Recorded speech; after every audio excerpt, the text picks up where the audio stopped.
people who love you don't treat you badly. Love doesn't hurt. It's supposed to feel good.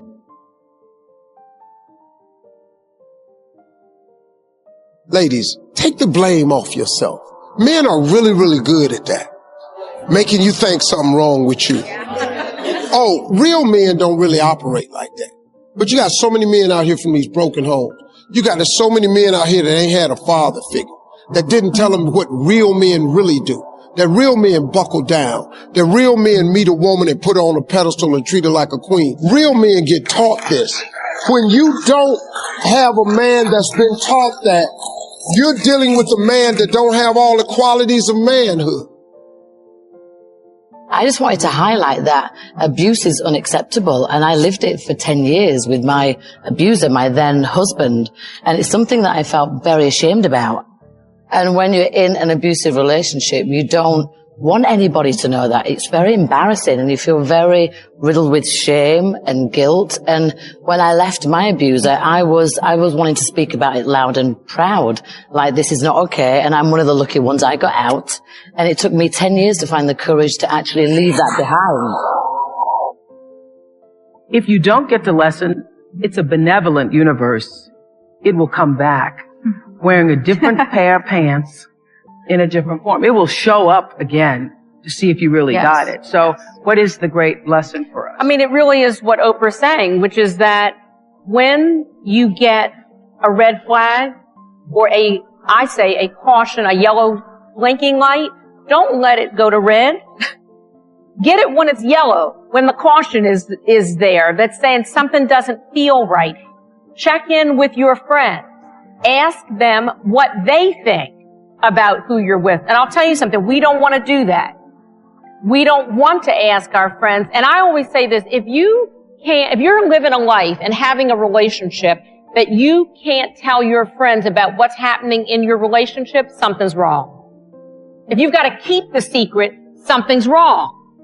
It means because I don't want you to know that he's calling me a B. He doesn't really mean that. He only does that when he drinks too much. Mm-hmm. He's not really an alcoholic. That only is because he was stressed last week. Well, last week turns into every kind of day.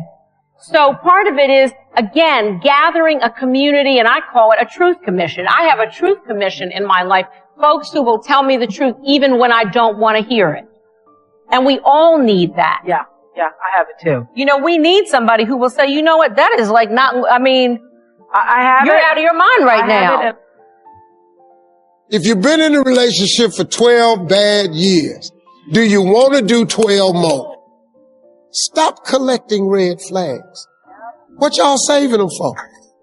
Once you get so many red flags, y'all ought to sew them all together, tie them around your neck, and fly your ass out of there.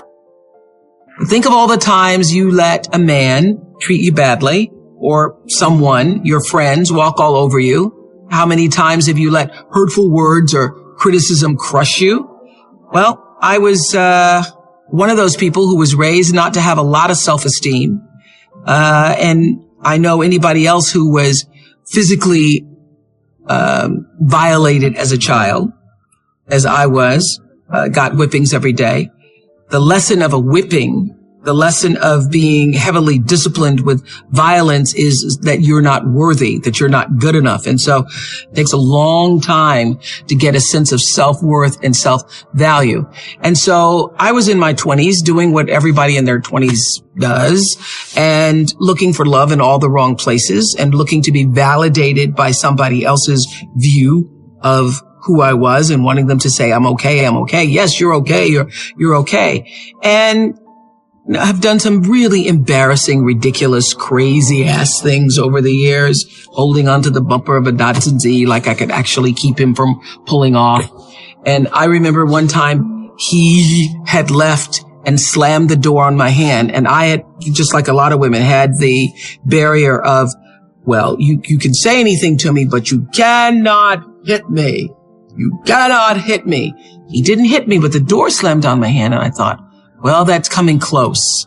That's coming very close. And I remember the door slamming on my hand, falling to the floor, and in front of me was a mirror, and I saw myself on the floor, with my hand now bruised and thinking, I have become the woman that I watched my cousin Alice be my whole life as a kid.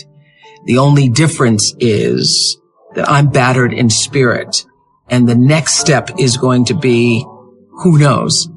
So lying there on the floor is the moment I made that decision that I have now become a woman that I never imagined myself to be, and I got to figure out how to get myself out of this. And that was the beginning of the lesson, which is I'm hoping happens to you tonight. Frequent breakups and makeups, high highs and low lows. As tension rises, so does volatility. Tearful, frustrated fights followed by emotional makeups. Hateful and hurtful comments like, you're worthless, I'm not even sure why I'm with you. Followed quickly by apologies and promises it will never happen again. By this point, you've been so conditioned to this relationship roller coaster that you may not realize how unhealthy and maybe even dangerous your relationship has become. It can be really hard to see when unhealthy love turns towards abuse. But it's fair to say that the more of these markers your relationship might have, the more unhealthy and maybe dangerous your relationship could be.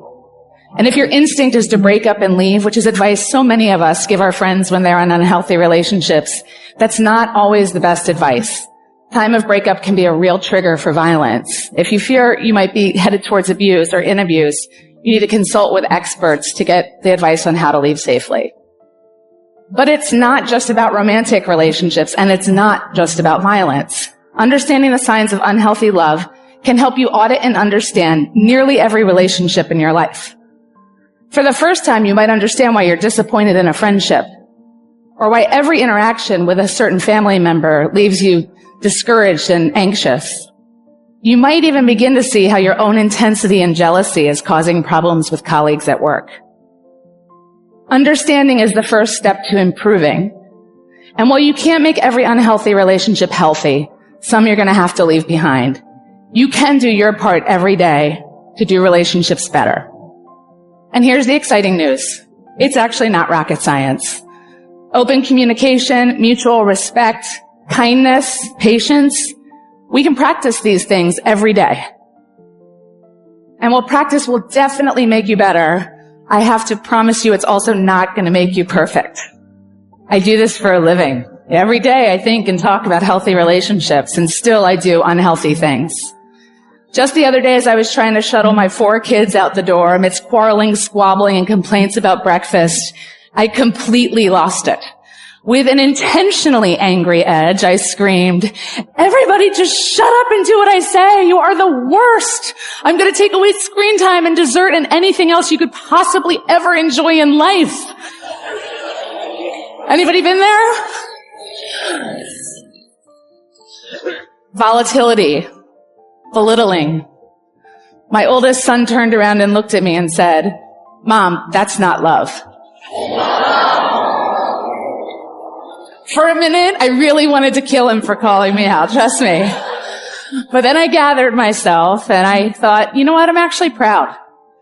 I'm proud that he has a language to make me pause. I want all of my kids to understand what the bar should be for how they're treated, and to have a language and a voice to use when that bar is not met versus just accepting it. The purpose in this life is to fail. But it's not just to fail. It's to fail and overcome the obstacle that made you fall. That means get back up. Right now. If you're down in a rut, if you're hurting,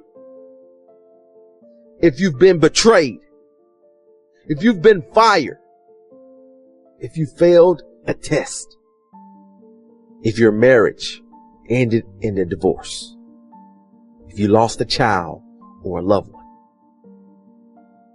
now is the time for you to get back up on your feet and go fight life again. This world isn't going to cater to you. So you must give all you have in order for you to live a happy life. Yes, we have those ups and downs. But in the end, your success, your happiness, your greatness comes from within. You are the only person that can encourage you to get back up. Look in the mirror right now and tell yourself, I will fight through this.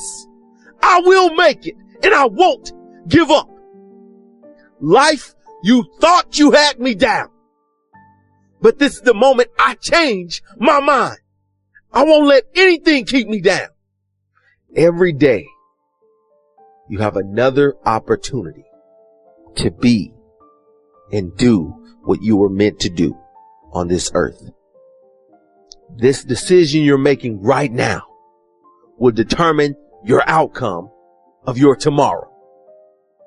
We don't have control over yesterday, but this decision that you're making right now will push you, will purge you, will drive you to have that fire down inside. If you're a father, go and love your children. If you're a teacher, go and teach your class. If you're a coach, coach your team to a championship. If you're a fighter, get back up and keep fighting. Because you are the only one that can fight this battle. I'm not saying the battle's going to be easy. I'm not saying every day you're going to wake up wanting to fight. But you just got to push through those hard times in order to make it to the good times. Your hurt, your pain will drive you to maintain a successful life. And that's what this life is about.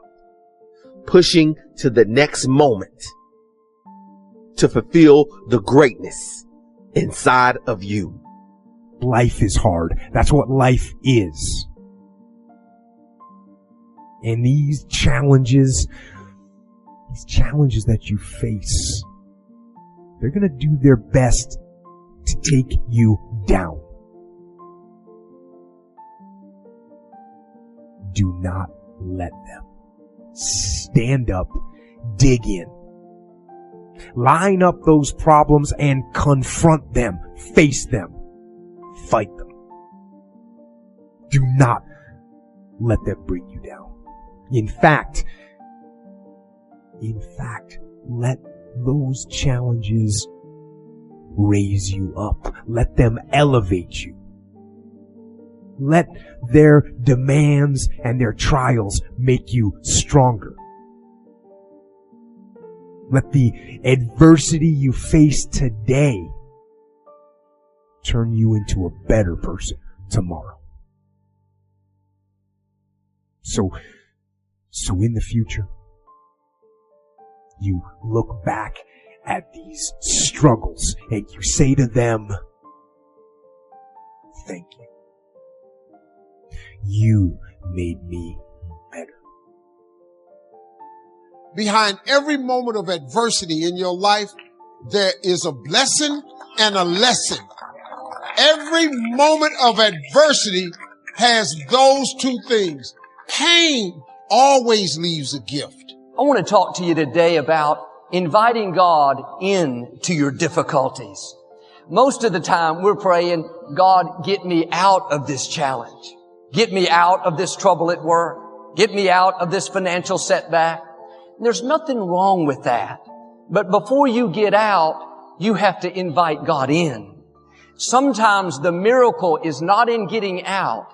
It's in what God is going to do in the situation. And instead of just praying, God, get me out, why don't you start praying, God, come in to this hospital room while I take the treatment. Come into this trouble at work where the people aren't fair. Come into this anxiety that I'm dealing with. What's more powerful than God bringing you out is when God comes in and begins to change things. He comes in and gives you favor despite who's trying to push you down. He comes in and gives you strength that you can't explain. Grace to outlast what should stop you. If you're only focused on God bringing you out, then you're going to be disappointed, because God doesn't do things on our timetable. Sometimes it's taking longer than we thought. But when you ask God to come in, you can be at rest.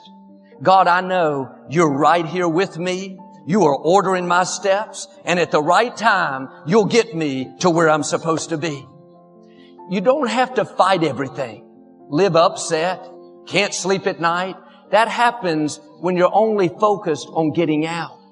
God is waiting to come in. When you ask Him in, you're saying, God, don't just change the circumstances, change me. Help me to not just go through this situation. Help me to grow through it. Help me to learn. Increase my faith. Let my character come up higher. If God delivered us out of everything instantly, we would never reach our highest potential. Now, don't be discouraged because God didn't keep you out of the fire. God doesn't stop every negative situation. He uses adversities to move us into our purpose. We would never know His power if we were never thrown into a fire, so to speak. You wouldn't know He was a healer if you never had an illness. We wouldn't know He could move mountains if we never faced big obstacles. Now, quit complaining about what you're up against. It's not a surprise to God. The enemy may have turned up the fire 7 times hotter than normal. They didn't do that without God's permission. God is in control, not just of your life. He's in control of your enemies. Instead of complaining about the fire, start inviting Him into the fire. When He's with you, you cannot be defeated. You and God are a majority. He is a supernatural God. He's not limited by the fire, by the floods, by the famines. What should take you out cannot stop your destiny. Instead of complaining about everything that you don't like, if you'll recognize that God allowed the difficulty. I'm not saying that He sent it, but He allowed it because He had a purpose. And the purpose is not so you can live miserable, worried, and afraid. His purpose is to show His glory through you. It's so other people can see His power and favor on your life. Without great tests, you won't have a great testimony. Without big battles, we won't see big victories. When you can say, God, this is what I'm believing for. This is what I'm hoping will happen. But God, even if it doesn't work out my way, I'm still going to give you praise. I'm still going to be good to others. I'm still going to pursue my dreams. That attitude gets God's attention. You're saying, God, not my will, but let your will be done. Instead of praying, God, get me out of this situation, I'm asking you to start praying, God, come into this situation. Help me to have a good attitude. Help me to do the right thing when the wrong thing is happening. When you're in the fire, you can't complain, be discouraged. God, it's not fair. Try a different approach. God, come into this fire with me. God, help me to do the right thing. Change me where I need to change. Burn off things that are holding me back. You have to shine where you are. Have a song of praise when you could be complaining. Keep a smile on your face when you should be discouraged. I know it's not easy, but keep reminding yourself the Creator of the universe, the Most High God, is right there with you.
Put on what God says about you, forgiven, redeemed, blessed, qualified, victorious. The minutes you were born, it got risky.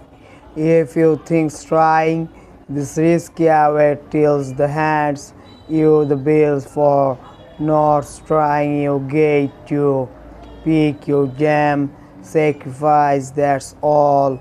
You don't get to not make once you are sacrificial, whether you want to be or not.